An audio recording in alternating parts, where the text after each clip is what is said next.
Guys, what's good? It's your boy Phil. Today we are talking about Omniscient Reader, probably one of my favorite webtoons for sure, probably in like the top 2, top 3 for sure. And I do want to keep making videos about it for sure. I have not been consistent. I think the last one was like 3 weeks ago. Yeah.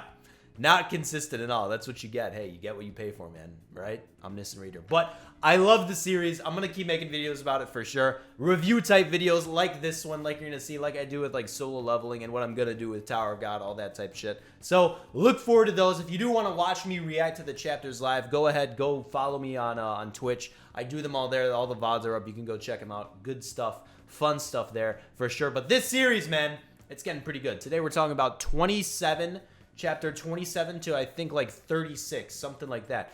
Basically, the Landlord Arc, the entirety of main scenario 3, all that stuff, which I enjoyed. I liked it. It felt a little like fillery, a little bit, but I like the arc, and I guess after this is where we're getting into some real stuff, some real Omniscient Reader stuff for sure, which I'm excited about for sure. But man, this was good. This was good. This was a good arc. The Landlord, the Green Zones, Pildu Gong, everything going on there. My boy Junghyeok Yu back in the mix. Jihyee, all these big names in Twasa in the series. And my boy Dokja is just navigating through the shit like a legend. Love that guy, Dokja, man. Knows everything. Omniscient Reader. That's what that guy is. But yeah, that's what we're talking about today. It's going to be fun. Nice little arc. Enjoyed it. But without further ado, Omniscient Reader, Landlord Arc, main scenario 3. Let's do this shit. So the Landlord Arc main scenario 3 starts right off the sub-scenario where the squad meets Jihyee, the high schooler who slaughtered her one classmate who everybody saw on live television, which is kind of messed up. Yo, it's really messed up. Series is kind of weird. It's kind of weird. A little bit. And by the way, the whole Twitch aspect of the series is what I love the most. I think it's fucking hilarious how everybody's in a stream right now and all these gods and deities are just watching them on television. I think that's great. I think that's amazing. But Jihyee, new character in the mix for sure. I do hope she becomes a recurring character for sure. I think she's got a lot of potential. She's fucking crazy. She's insane. And she's strong as shit. Similar to Hee-won. What's with these women? What's with these women in Omniscient Reader who are insanely strong? Senga, is she next? Is she gonna get a buff? Who knows? But anyways, she's strong. I do hope she becomes a recurring character for sure. And yeah, she's hanging out with the boy Junghyeok Yu, who's another guy that pops up in this little arc. Junghyeok Yu has taken an interest in my boy Gil-young, the little bug kid, that guy with the insects. Yeah, taking an interest in him. Who knew? Who knew he was going to be the broken one, the little kid? Yeah, he's got the Super Saiyan hidden potential type shit going on. So that's cool that he's going to be the strong one in the group for sure. But unfortunately for Junghyeok Yu, Gil-young does not fuck with him. And he doesn't want to hang out with him. He wants to hang out with my boy Dokja, which you love to see. A lot of good heartfelt moments there for sure. This whole arc kind of revolves around, you know, Gil-young, kind of revolves around Junghyeok Yu, Jihyee, the army dude who we'll talk about later with abilities blossoming and shit, which I guess is a new thing thrown into the mix, into Omniscient Reader. Abilities being able to blossom and level up and all that shit. That's pretty cool. That was kind of the theme of this whole arc, right? But anyways, let's talk about the Green Zones. Let's talk about the Landlord, my boy Pildu Gong, right? Pildu Gong is broken, a little bit broken. He has the ability to control areas around him, right? And he can summon sentry guns and all that shit to defend himself, which is pretty damn sick. And he's the main kind of antagonist of this whole arc. So we got these green zones popping up, right? Only a certain amount of people can occupy a green zone. And if you're not in the green zone, at night, you're gonna get slain, fucking invaded by some monsters, right? By some wild beasts. They're gonna come in waves and hunt you down if you're not in a green zone. So obviously when night comes, everybody's scrambling for a green zone. This boy, Pildu Gong, he's got the largest green zone and he's asking for some taxes and he's asking for some deeds if you wanna chill in his green zone. Well, Dokja doesn't mess with that. And he's here to bust some chops. And well, he does. So the first night comes, The squad is looking for a green zone to occupy. Eventually, they're safe. They get good. Except for my boy Dokja, who unfortunately has to run away from a giant wave of beasts. So he hands off the little kid, Gil-young, to the boy Junghyeok Yu, who's occupying a hidden green zone, which is kind of cool. He's occupying a green zone. Everybody's safe except for my boy Dokja. And he gets swarmed by a giant herd of monsters, a herd of beasts, which is not good. Luckily for him, he's got these illusionary crystals. And he pops one of them, and I guess he breaks the fourth wall, and he goes through a giant time warp. And yeah, dude is good now. He survives the first wave of monsters because he breaks the fourth wall. He encounters this blonde chick, Anna Croft, who we'll talk about her at some point. I don't really know much about her. I guess she's an endgame character. I don't know. She's got a robot eye. She's got a fucking Sharingan. And yeah, she's the prophet. Sounds broken, sounds overpowered. Yet another overpowered female in Omniscient Reader. Not Tower of God. Wrong series. No, wrong series.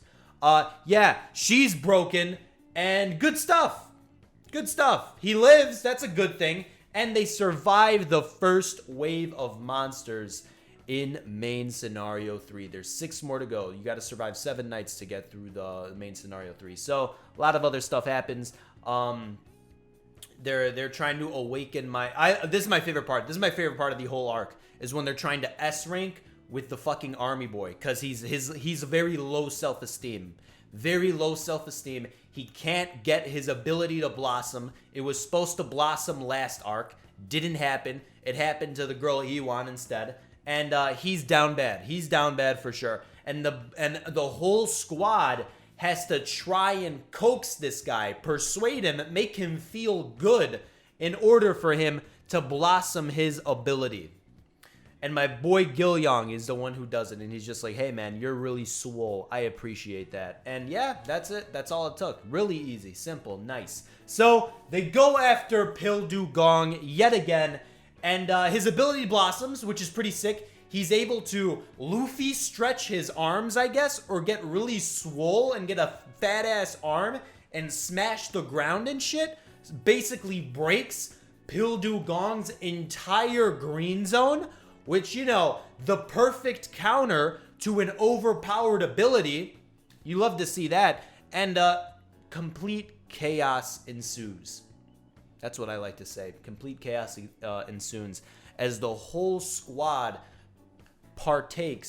starts to destroy every single green zone in the whole scenario. Every single green zone, they destroy all of them. Why? Why would you do that? That's our defense. That's literally how we survive. That's our safety we're talking about here.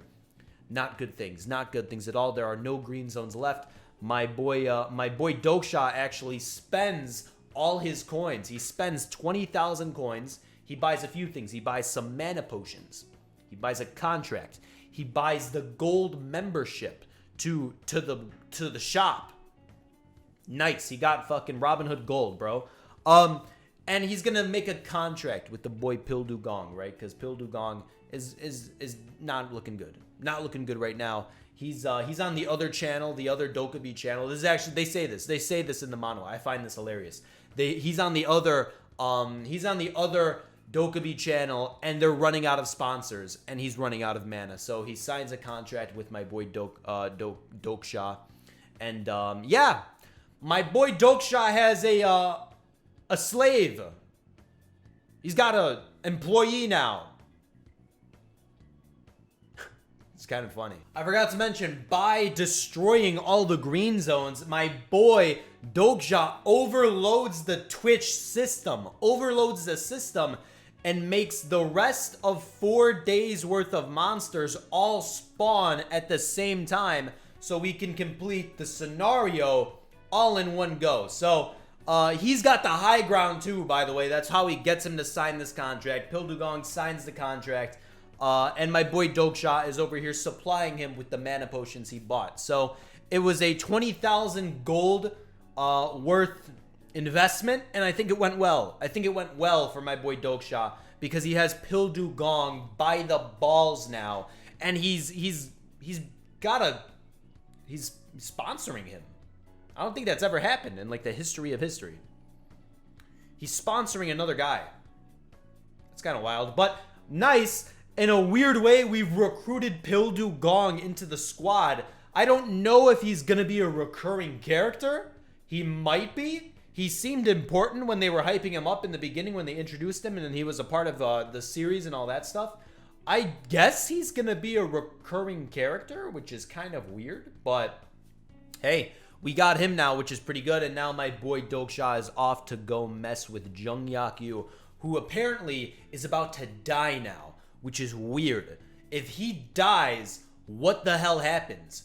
What the hell happens to, you know, the whole series? Because dude is the regressor. If he dies, does the whole series just reset on some ReZero type shit? No, I don't think he will die. I don't want to know what happens when he dies, because that'll probably, you know, break the fourth wall and all that type of shit. Oh, by the way, fourth wall break on Anna Croft, right? Her. Yeah, endgame character for sure. Don't really know much about her. She's the prophet. She was looking for my boy Junghyeok Yu. Weird shit there. We'll probably get to know her a little bit more later on in the future for sure. And yeah, that's it. That's really it. That's really main scenario 3, the Landlord Arc. That's really it. That's all that really goes down. Pretty cool stuff though. Good arc. We got my boy, Army Boy to blossom. Good shit there. People are leveling up left and right. Who's next? Who's gonna blossom next? My boy Gilyong, Senga. Who's next? I don't know. My boy Dokja. He didn't get any bookmarks in this arc. Maybe he'll get Pildu Gong's bookmark. I don't know, but he didn't really do much. He didn't really collect much, I should say, rather, with his ability and all that shit. So we'll see what happens going forward. I'm excited though, because apparently now we're about to dive into some real shit in Omniscient Reader, and that's exciting. That's exciting. I love this series. It's so cool. It's literally solo leveling with lore, deeper lore, because solo leveling has lore, but this is some deep lore, and this is cool. I like it, and apparently they've been staying pretty true to the source material as well, which I appreciate. I appreciate that a lot. But guys, that's Omniscient Reader. That was the Landlord Arc. That was the main scenario 3. Let me know down below, what'd you think about this arc? This arc felt, you know, just like it had to be there. You know what I'm saying? But it was good. I enjoyed it a lot. I did enjoy it for sure. But as always, I'll see you guys in the next one. We're going to dive into some nice, real, deep shit in Omniscient Reader next time, and it's going to be fun. It's going to be a good one. Guys, as always, I'll see you in the next one. Peace out.